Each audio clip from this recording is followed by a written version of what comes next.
Let your spirit grow wings and fly with me, and fly with me.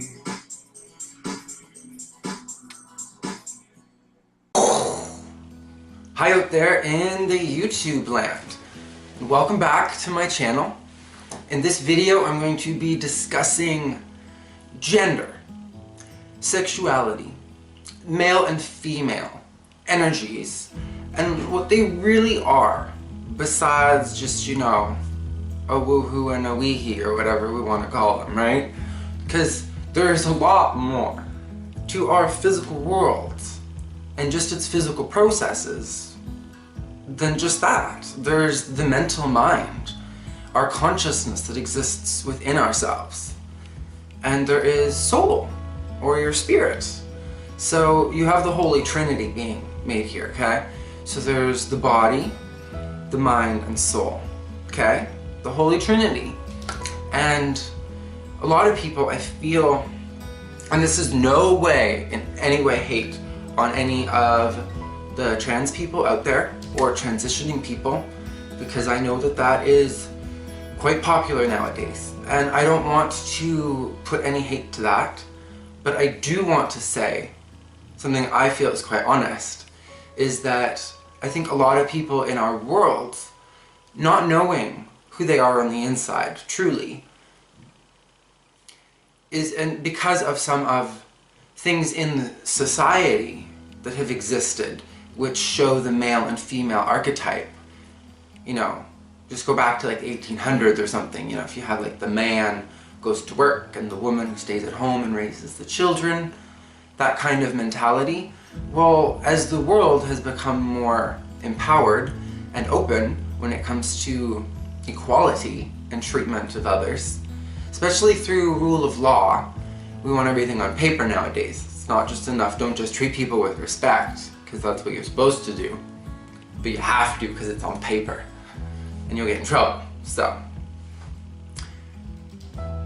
So with that, I want a lot of people out there to understand that if in your chart, in your birth chart, like, you know, from Aries going in a circle all the way back to Pisces, it goes male, female, male, female, male, female, all the way around, okay? Now, you might be a woman who's like a double Aries, and even an Aries moon, and you're like, well, that's all male, but I'm female, even my ascendant. You know what I mean? Like, you could be all in male zodiac placements and still be in a female body. That isn't, but in this situation I'm giving the example of, you might feel more tomboyish or more masculine. But that doesn't mean you have to go have surgery to have a penis. What that might mean is that, know your chart. Like, you know, I'm not saying that this is true for all examples. Like, obviously there are cases where someone might not feel comfortable in their body, and there's many different psychological reasons, other than the one that I'm talking about now, that can have them go about making those decisions in making a transition. But you know, that's someone else's choice.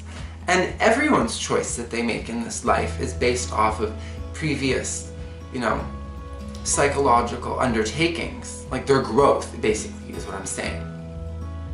That's why everyone makes different decisions, because we've all had different, you know, we weren't all grown, we're not all the same chart, first of all. Like, we're not made up of the same essence. But then we also each have such unique individual experiences through our upbringing that mold us into who we are. So just know your sun and your moon and your ascendant, and try to figure out if they're male or female. And that might help you to understand yourself. So for me, for example, I call it a double Taurus. So my sun and my ascendant are in Taurus. And my moon sign is in Gemini. So, well, it's very simple, so go around the wheel, like, it starts off with male and then goes male, female, so second one is Taurus, it's female. So, and the next one is Gemini, which they alternate, so it's masculine. So all of my kind of more expressions of how I will to the world through my ascendant, which is like my physical body, and through my sun, which is like your soul. That's even what like they used to call sun in Latin, S-O-L, soul. And those are both feminine. Now what does that mean? Well, feminine is receptive. They take energy and create with it. Now, it's not like they're a vampire. It's not like that. It's that they assimilate. They can actually learn by listening. Like, you know, like they're true listeners. Like they assimilate and they take in energy and they create with it. You know, just as the example of, as I said earlier, like in the 1800s, a stay-at-home mom, you know, while the father worked, so brought in money, which is energy, and the woman would help make wise decisions about how that money should be spent, you know, creation. And then not only that, but the children that she has that are, you know, hers, were given to her from the male.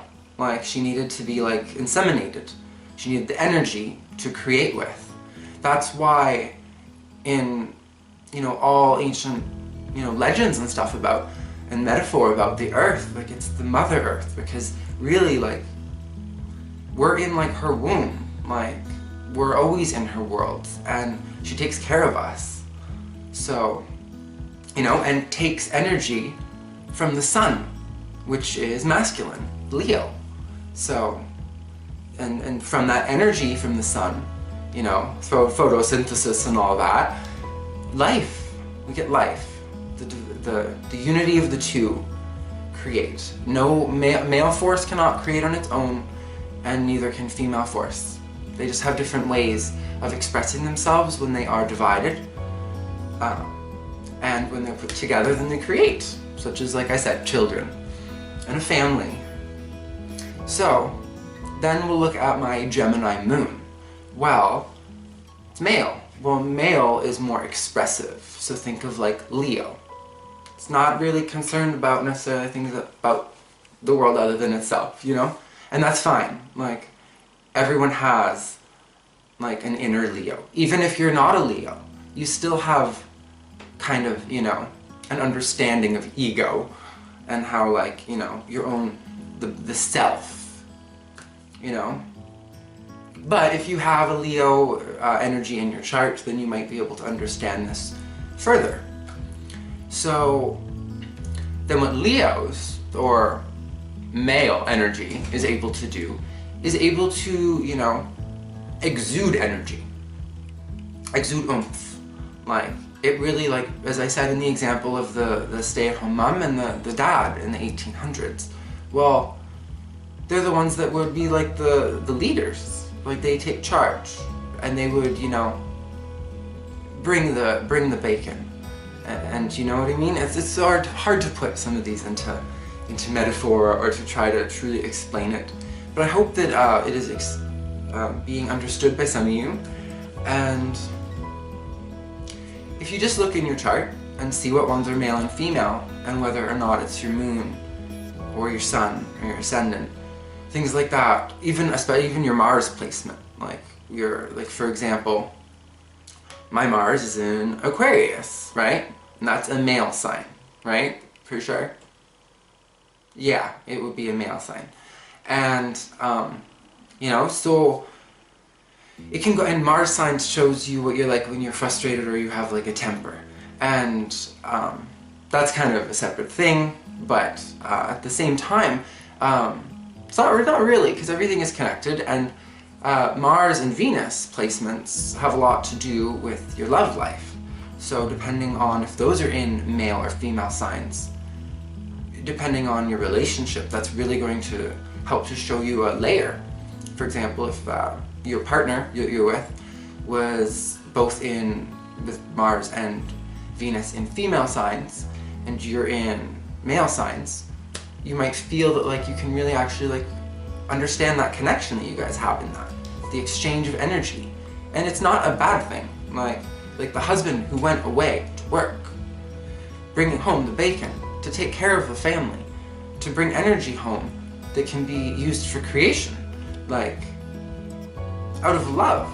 Like all of it was out of want. It wasn't, I don't know, like I'm all for equality and all that, and like if people want to, like for women that want to work, that's completely fine. I'm not saying you can't. I'm just saying that, you know, and maybe that's because of a further understanding of like what I was just talking about. Like if you might be a woman who has like all male, and you're like, yeah, I want to be like a businesswoman, a businessman, you know? Or like go into sports or something that's really more like competitive and has that masculine energy. But that doesn't mean that you want to have a sex change. That's kind of my point in this video, is because there's a lot of that going on in the world, and I think that, you know, everyone is entitled to make their own choices. Like, I don't want to do that. I am very gay and very okay with who I am as a person, and I don't want to change. Like, I do know that I have that feminine energy in me, because I'm a double Taurus. But I'm not all feminine, because my moon is in Gemini, which is not very receptive to the thoughts of others. And, you know, as caring and as compassionate, like, as I may appear often to come across as. So, yeah, by learning astrology and studying all these things, I hope that we all grow. And as people and as the individual grows, so too does the culture. And from that, the world. So, because we're all connected. And that's what I love about YouTube. Doodly-doo. Do you like when your computer just manually makes you photo albums? I don't know. Mine does that for some reason, but I guess it's cool. But yeah, enough of my ranting there. And give me a thumbs up if you like this video, and you know, check out some of my other content if you haven't seen it. And let me know your thoughts on this. Like, I didn't mean to, you know, rock the boat on any like social issues. Just trying to impart some energy, some information out there. So a lot of people today, one last thing, is when a lot of people today are just receptive. They're very, even men that are like all hairy and scruffy and think they're men,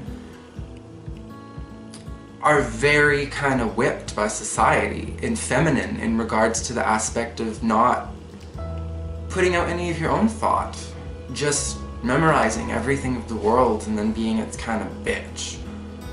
So, but yeah, I'll leave it at that. Namaste. Have a great day and or night. Much love and light. Mwah. Let your spirit grow wings and fly with me, and fly with me.